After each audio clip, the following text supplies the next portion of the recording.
every story appears ordinary till you see the core side of it. And what you're looking for is the story behind the news. We bring it to you from Lagos, the commercial capital of Nigeria. Giving you all sides and political stories round the clock. Every detail from the start line to the final whistle. CoreTV News, expanding your view.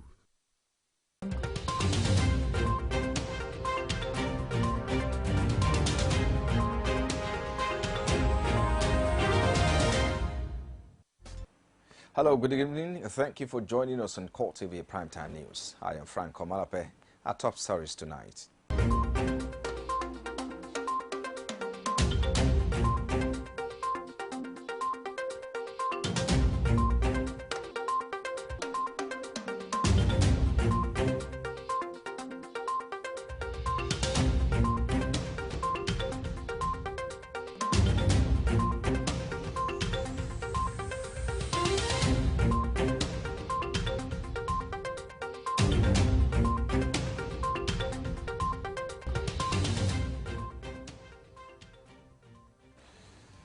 Thank you for joining us now. The federal government has finally removed subsidy from fuel. The product will now sell at about 145 naira per litre. Minister of State for Petroleum Resources, Sibi Kachiku, stated this at a media brief and a chat with State House correspondent in Abuja.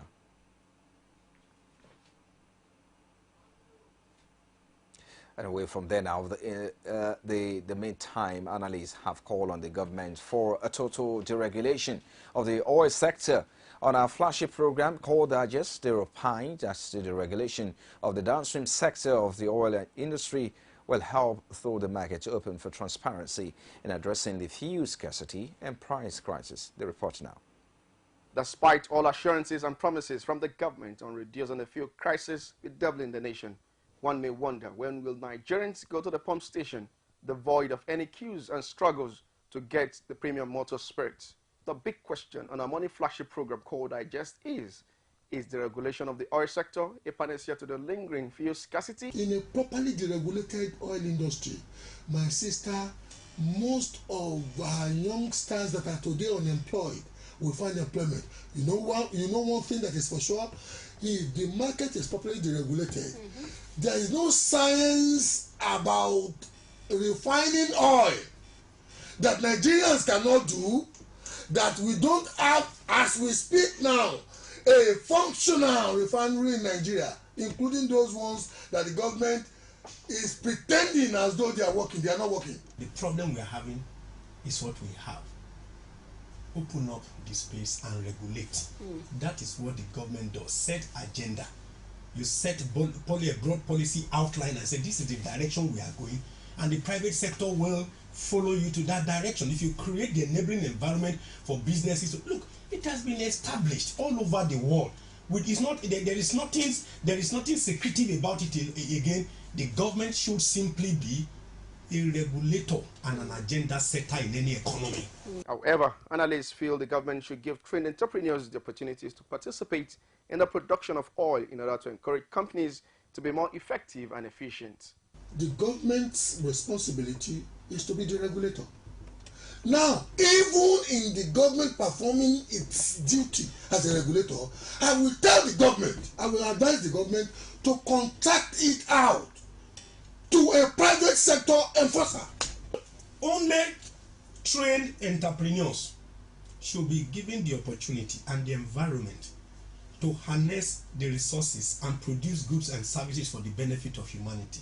Callers on the program also share their views. Until the government decides to hold the supply of petroleum or any other product, they cannot regulate the price. They want to deregulate the oil sector. They should look for competent companies that will handle it, not the issue of what is happening in electricity in Nigeria. It is hoped that the government will take proactive decision in alleviating the issue of recurrent fuel crisis ravaging the country. And now President Muhammadu Buhari has dismissed the remark made by the British Prime Minister David Cameron, who is in a conversation with Queen Elizabeth, described Nigeria and Afghanistan as fantastically corrupt. The president, who departed for the United Kingdom on Tuesday to attend the Global Summit on Anti-Corruption, says the British Prime Minister's unguarded remark was not reflective of the present administration's fight against corruption. In the same vein, various international organizations have also dismissed Prime Minister's statement stating that the country, Nigeria, is making strong efforts in the fight against corruption.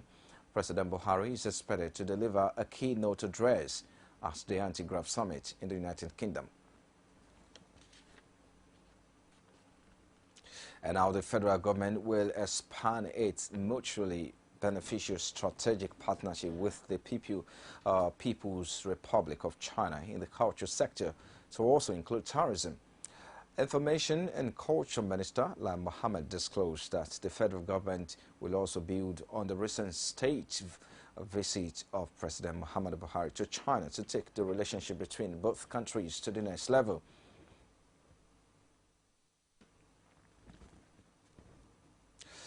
We'll continue now. The federal government will partner the Czech Republic as part of efforts aimed at developing the nation's infrastructure.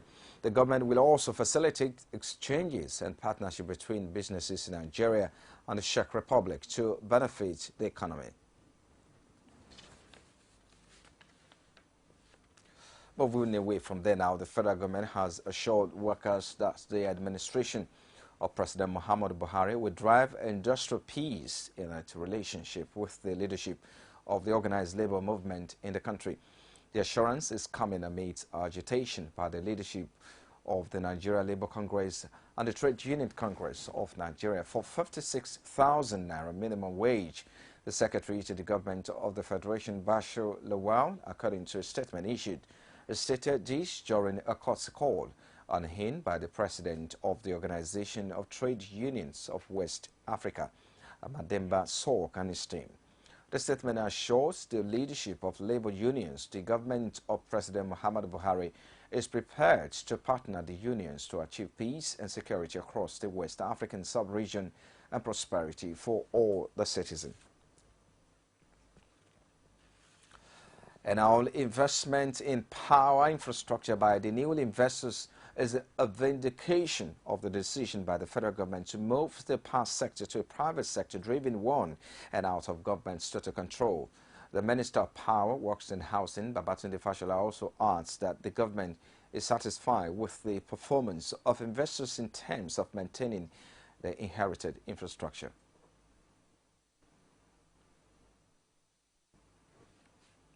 And now the federal government has described the Fulanis who engaged in cattle rearing across the country as very peaceful people who move around with the families in search of water and grasses for their cattle. The government says those involved in clashes with the farmers' killings and its destruction of property were not Fulanis, but another gang of Boko Haram. According to the government, the persons who have so far been arrested cannot speak any Fulani or Nigerian language.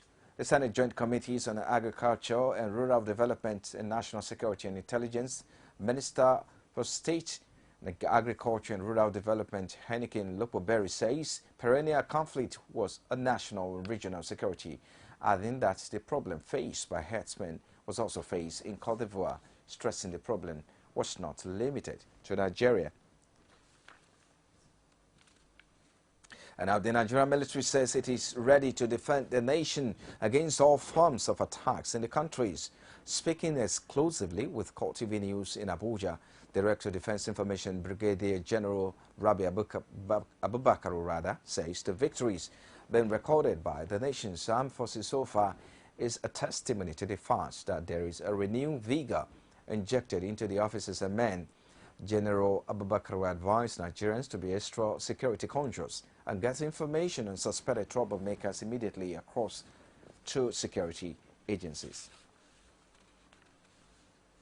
And our Minister of Labour and Employment, Chris Ngige, has affirmed that the federal government will negotiate with the leadership of Nigerian Labour Congress on the new 56,000 naira minimum wage presented to rate by the organized labour. Speaking with the leadership of the Organization of Trade Union in West Africa in his office in Gigi says the federal government had received labor's demand for wage increment and will reach a decision soon.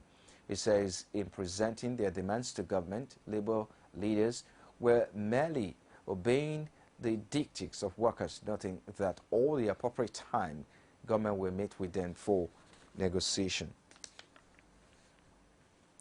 You're still watching CoreTV Primetime News. We take a break shortly. We're back with more stories.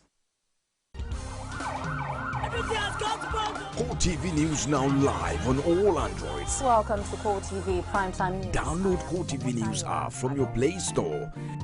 Click on the menu to see all our top stories from politics, sports, business, foreign news and live TV to watch us live on your mobile. I want to know why I should be believing them. You can also click on video to see all our YouTube videos. CoreTV News, a 24-hour news station. Every day, every hour, and every minute, news break in Nigeria. Things happen so fast, it's most times difficult to track and comprehend them. But that's what we do right here on Digit 360. 2015, would you want to come back again? It's like asking Jesus Christ if he knew he was going to die, will you want to come back as the savior of the world again? We do not just help you track the stories, we break them down, explore all the angles, analyze the issues so that you can fully comprehend the stories and use them to make the right decisions.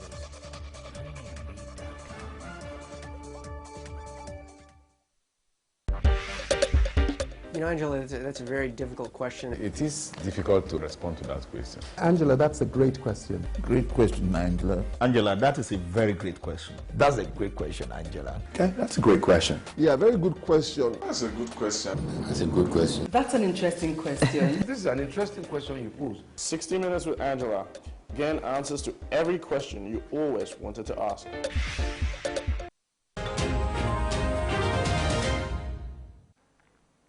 Glad to have you back. Now, if you just join us, it's CoreTV Primetime News broadcasting live from our Lagos studios.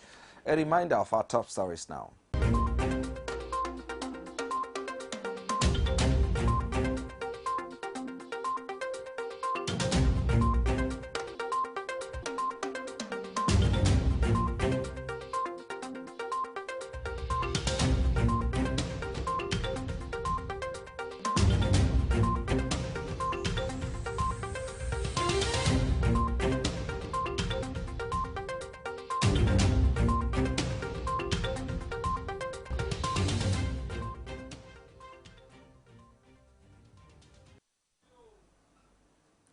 Glad to have you back now. For more information on the news and other programs, log on to our social media platforms, facebook.com/CoreTV News. You can also follow at CoreTV News NG. Subscribe now to our YouTube channel. It's youtube.com/CoreTV. Leave a space, then news. All right, we're going back to a story earlier that we brought before you, that the federal government has removed the fuel subsidy. And let's now get back to the analyst that will be waiting for now. Hello, thank you for joining us now. Thanks for having me. Yeah, thank you. Thank you very much now. Dauda Garuba, let's have your view on the removal of fuel subsidy. Yeah, what is the implication of this on the economy? Yeah, thanks for having me. I am aware of the fact that the removal of subsidy was something that was going to happen sooner or later, because it's something that has been on the public domain for quite a long time. It became very obvious that the subsidy wasn't something that Nigeria was going to sustain for too long. And it was only a question of time when the removal will come. And some people expected it before now, and eventually it is just happening.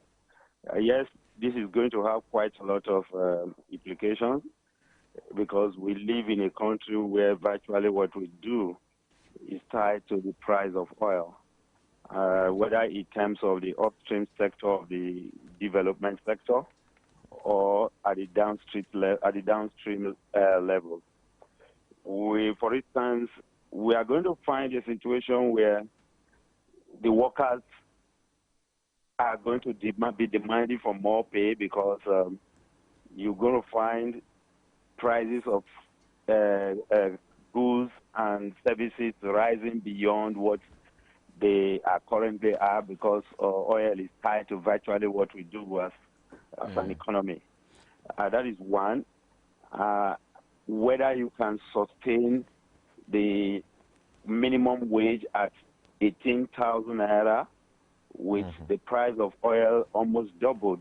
That, I mean, the petroleum products almost doubled is something that we're going to get down to terms and discuss among ourselves. I think an interesting aspect of what has happened today is the fact that the labor unions are quoted to be part of the meeting that resulted in this very difficult decision that has been taken today. So I'm sure that the labor would have also been able to look at the issue from the point of their own point of view. Okay. But ordinarily in the market, the market woman and man who is striving to survive will also face the challenges of saying that as a result of the increase in the price of petroleum products, they are also going to be increasing what they have on sales in the market. So from whichever angle you look at it, we are going to start facing a new challenge at this moment. Yes, all right. But I also want to believe that in the long term, when we are able to put our refineries in order, when we are able to completely democratize the market, there may be opportunity to have a drop in the price, even though not up to where we currently are living from. Okay, just before I allow you to go, Mr. Dauda, what are some of the palliative measures in the interim now you suppose the federal government put in place to cushion especially the negative effects on Nigerians, just as you put it? Yeah, actually, I think there are two areas I want to look at. Already, one is mentioned in the policy statement that was issued today by the Honorable Minister of State for Petroleum Resources. And that one has to do with the social security issues that were built in the 2006 budget. And if I understand things well, that is around the 500 billion naira that is put in the budget to address the poverty level at the level of the very vulnerable in the society. The second one will be, I would want to see the government investing seriously in mass transit program. Yes, all right. And I wouldn't want us to look at this issue from the perspective of just buying buses alone. We need to really work in the area of providing rail infrastructure that can survive the time, because what we have seen over the last couple of years is a situation where investment is done in the mass transit program and the buses that are bought never last for any long period.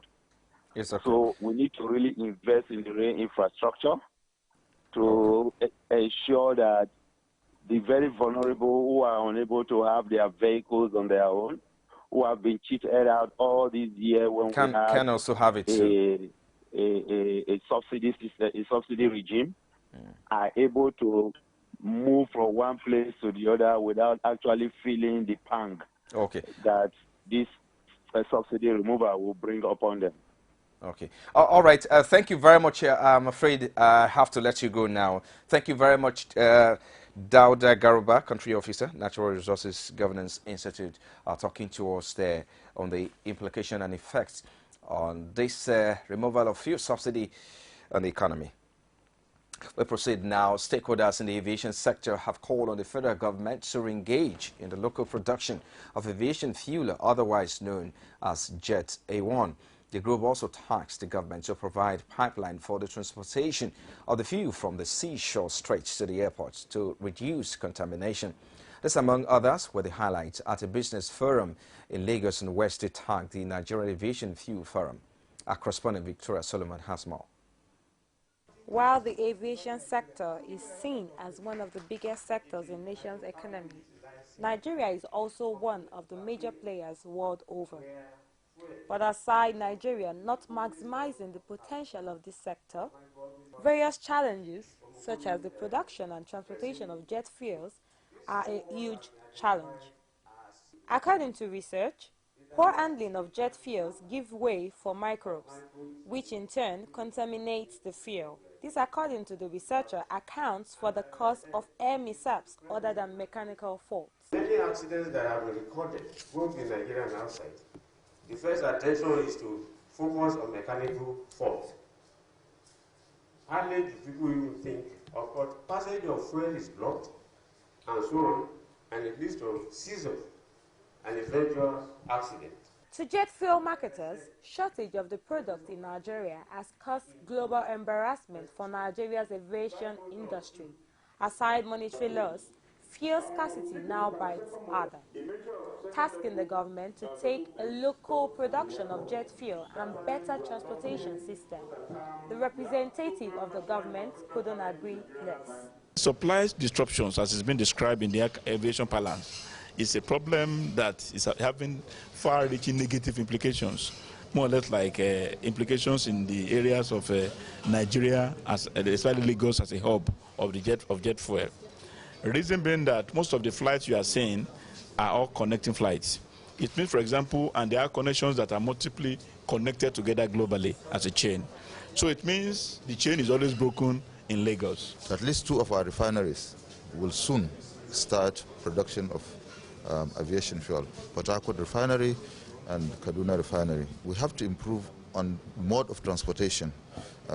It was a concern that transporting it through Bowsers might not be the best way. With fuel scarcity taking its toll on every business in the country, the onus lies on the federal government to make workable systems available for the betterment of Nigerians. Victoria Solomon, CoreTV News, Lagos. The federal government is looking at refining the Nigerian police force, according to the Minister of Interior, Abdulrahman Dambazao. The government is giving priority to the welfare of officers. The minister discloses at the second town hall meeting to mark the first anniversary of President Muhammadu Buhari's administration in Kaduna. The meeting also has the contribution of the Minister of Solid Minerals Development, Kaudi Fahimi, as well as Minister of Communications, Adebayo Shitu.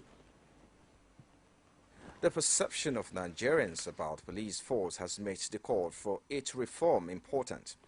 In line with the yearnings of citizens, the Minister of Interior says the federal government is working hard towards refining Nigeria police, ensuring that the welfare of Nigerian police is given utmost priority to have a responsible Nigerian police.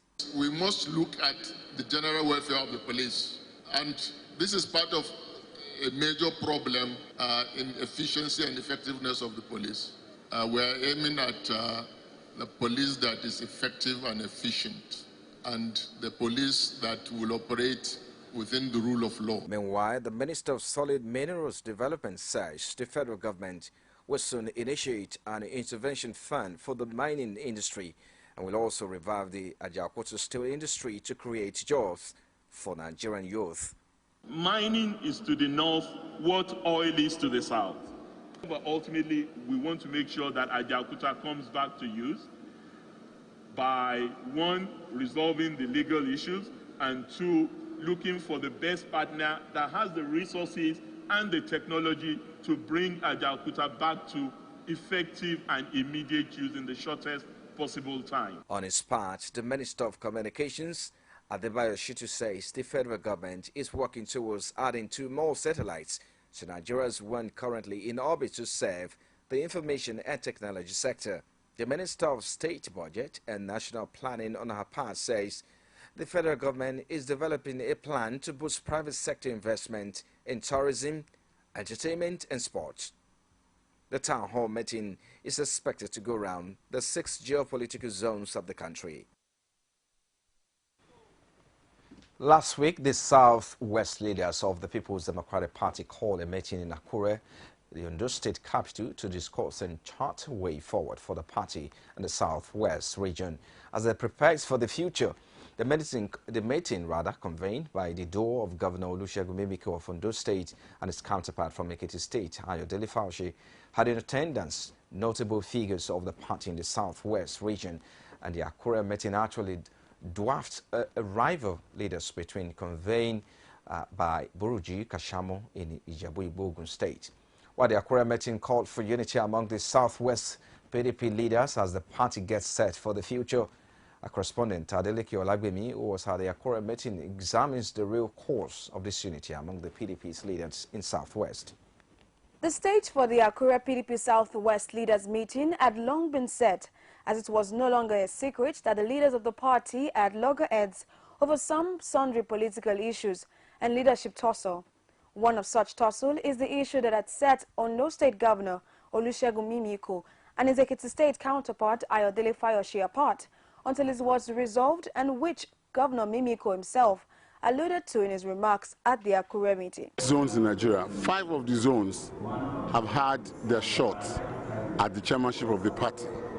11 people, in actual fact, have been chairmen, but not a single one of them has been a Yoruba man. So if the party says we have to zone the chairmanship to the northeast, well, that is the party decision. And as law-abiding citizens in the Southwest, we have no choice than to abide by that. With the party leaders canvassing these two different positions ahead the May 21 National Convention of the PDP, the Akure Southwest leaders meeting had resolved through a communique for the Southwest PDP to always speak with one voice and have a united front in the PDP for the Southwest region to be taken seriously and take its rightful position in the party. That is in respect of the chairmanship of the party, which I declared my intention to contest for this position. Because I believe that PDP as a party will need to re-strategize in terms of looking for the best to reposition the party. Basing their instance on equity and the real need for zoning of the national chairmanship slot to the Southwest as non-negotiable, the PDP Yoruba leaders, irrespective of the communique issued at the Akure meeting, say retaining the position to the north is unacceptable and a slight on the Yoruba race. And now the Joint National Association of People Living with Disabilities, Kaduna State Chapter, have been calling on the Kaduna State Governor Nasir Ahmed El-Rufai to reverse his decision on the passage of the bill to ban street begging and hawking in the state without making alternative arrangement to provide jobs for the disabled persons. The call was made this Wednesday when members of the association trooped into the premises of the Nigerian Union of Journalists in Kaduna State Council to lay their complaints about their plight. Our Kaduna State correspondent Theophilus Habila brings us more. We'll bring you the details in our subsequent bulletin. Some youth suspected to be political thugs have set ablaze the residence of Senator Kabiru Gaya in Gaya local government area of Kano State. The youth also set ablaze the campaign office and poultry farm of the House of Representatives member from the area, Abdullahi Mahmood. An eyewitness told newsmen in Kano that the incident occurred around 11 a.m. on Wednesday. According to the witness, the youth were protesting the alleged failure of the two politicians to fulfill the promises they made to them during the electioneering campaigns in 2015. Reports gathered state that the hoodlums had also attempted to burn the residence of the chairman, Gaya local government, but were overpowered by the security personnel deployed to quell the violence. The Economic and Financial Crimes Commission has obtained a remand order to keep former Minister of Aviation Fani Kayode in custody for the next 2 weeks. Fani Kayode is being investigated by the FCC for allegedly receiving 840 million naira when he was the Director of Publicity for the Goodluck Jonathan campaign organization in 2015. The FCC is, however, working on the assumption that the ex-minister might have received more than 840 million naira amid other petitions against the former minister, which will be graved on. Meanwhile, the commissioner might seek some of the ex-minister's property as investigations continue. And now the Federal High Court in Abuja is granting the former Chief of Air Staff, Mohammed Umar, a bail on self-recognition after he pleaded not guilty to 7-count charge of money laundering preferred against him by the Economic and Financial Crimes Commission. Umar was arraigned on Wednesday by the FCC on alleged diversion of over 4 billion naira belonging to the Nigerian Air Force in 2012. This is the second time in 2016 the FCC is bringing to the court two former Chief of Air Staff for alleged diversion of billions of naira belonging to Nigerian Air Force for their personal use. First to be arraigned was Alice Bade, who is currently being prosecuted before the Federal High Court in Abuja. At the same court, another former Chief of Air Staff, Mohammed Umaru, pleaded not guilty when his charges were read to him. His counsel consequently applied for his bail, which the prosecution counsel did not oppose. And now, Brazil, beg your pardon now. Well, we will have to go on break now, and when we come back, it will be time to give you foreign news and other stories in sports. Stay with us. With over 7 billion of world population and still counting, the world needs to hear you now than ever. Whatever your ministry or vision is, Gospel Africa will help get you there faster than you think possible. For inquiries and participation, contact 009 503 3859 or 0812-076-0011 or visit www.gospelafricang.com. Gospel Africa, your #1 media solutions for the church today. Gospel Africa, showing on this station at this time.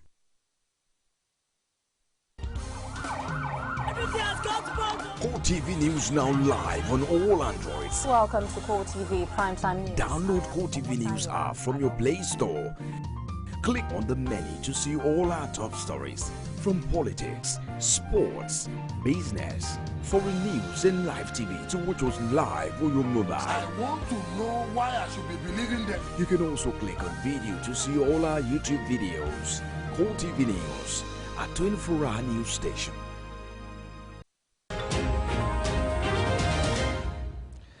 Outside Nigeria now, Brazil's Senate opens debate ahead of a vote on suspending President Dilma Rousseff and launching an impeachment trial that could bring down the curtain on 13 years of leftist rule in Latin America's biggest country.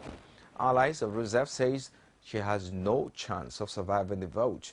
Rousseff is accused of illegal accounting maneuvers, but says the charges are trumped up and amount to a coup d'etat by her center-right opponent.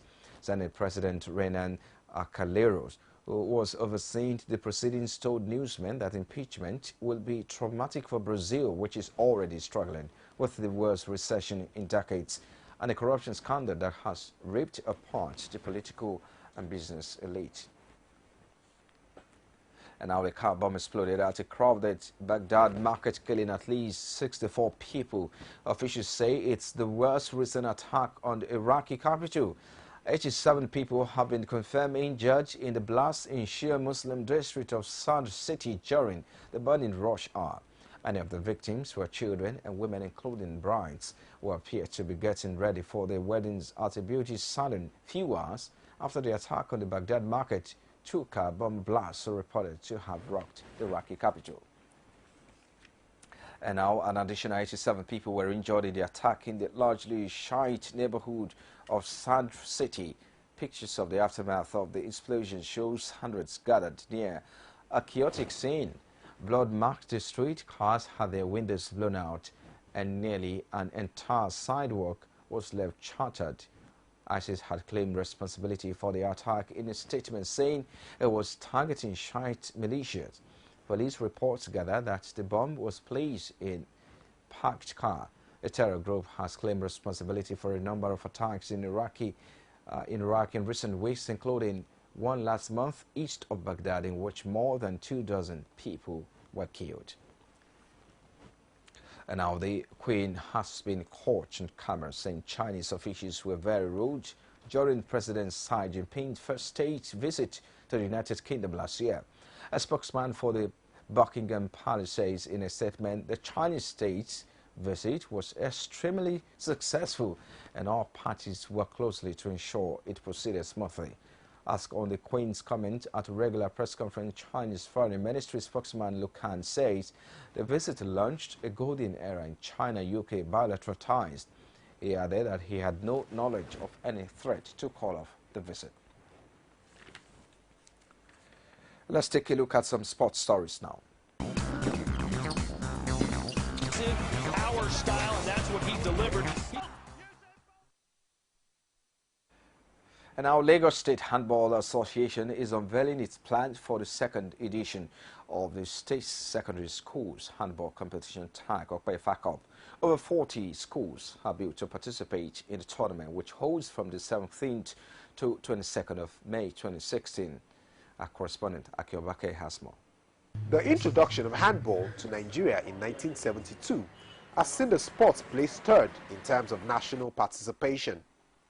Reviving the game from the grassroots has led the Lagos State Handball Association and private sponsors into organizing a secondary school tournament. The drought of good players in recent times for states and national teams is the force behind the State Association and our two able patrons, Comrade Kayode Okpefa and Mr. Sam Uchiu, the vision of leading the production of quality players from grassroots level.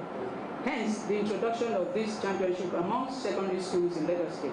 It is also believed that the second edition of the competition will go a long way in grassroots development. To ensure that we get handball back, if not as the #1 laurel winning team in Nigeria, which it used to be, but to be second only to football. Lagos State Handball Association therefore solicits the support of the media in creating awareness for the sports. All we need is partners in progress, right? So whoever is willing to partner with the association, we are very much willing to assist. With all set for a successful handball tournament, sport lovers hope that more talents will be discovered. Akin Obakeye, CoreTV News, Lagos. And now Benin Football Federation and BF will be suspended from the International Football Federation Association from global football after a court ruling in the country blocked upcoming elections. The decision was made at the inaugural FIFA Council meeting in Mexico.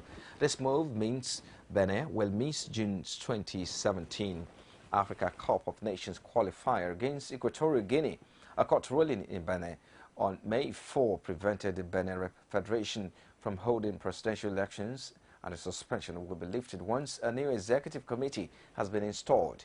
Benin is currently second in Group C, 2 points behind group leaders Mali.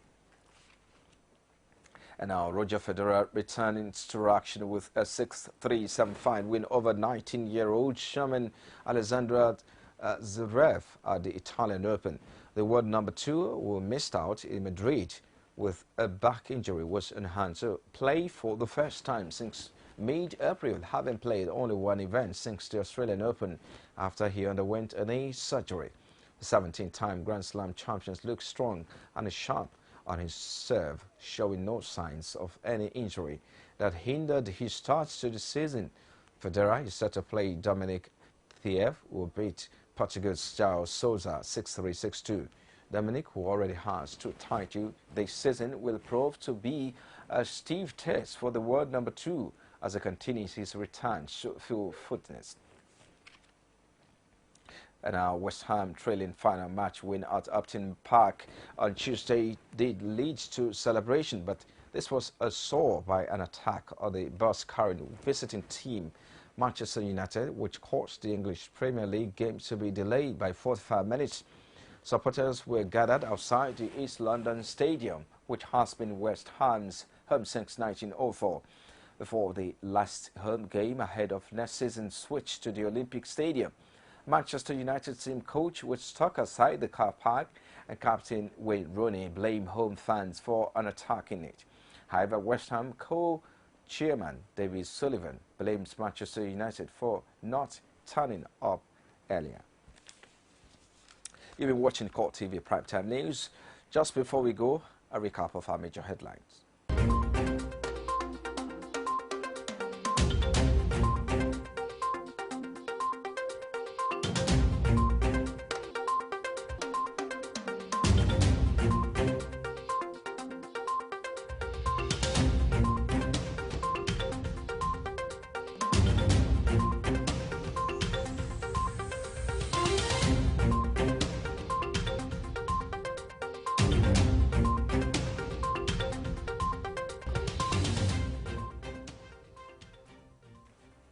Well, and that's it on CoreTV Primetime News. Many thanks for watching. I am Frank Omalape. On behalf of the entire production crew, have a good night's rest.